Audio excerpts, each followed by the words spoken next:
president is threatening to move the Republican National Convention to North Carolina, but Governor Roy Cooper won't allow him to have a packed arena in August for good reason. Other states, though, like Florida and Georgia, have already offered to host the RNC's 50,000 attendees this summer. Oh, yeah. Yeah.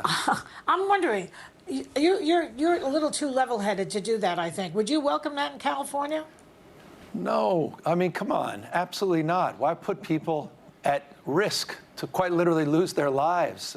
It's beyond me that we would allow tens of thousands of people from every conceivable walk of life and background coming together and mixing when there's no immunity to this virus, there's no vaccine for this virus, there won't be by August.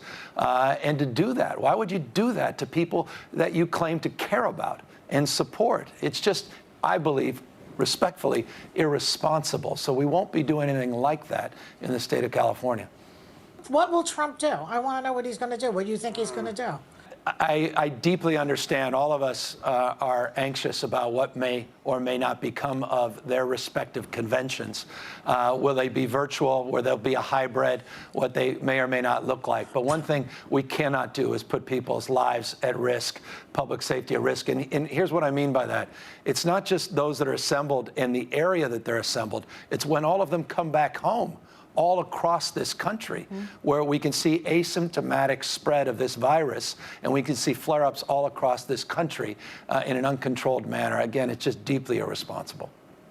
Governor, the isolation during this pandemic is already having ripple effects on our mental health. It's also creating a very dangerous situation, especially for victims of domestic violence who are stuck at home with their abusers and may not be able to alert authorities, because my understanding is that calls to hotlines are actually down in California, which is a troubling sign, actually. How do you plan to address this?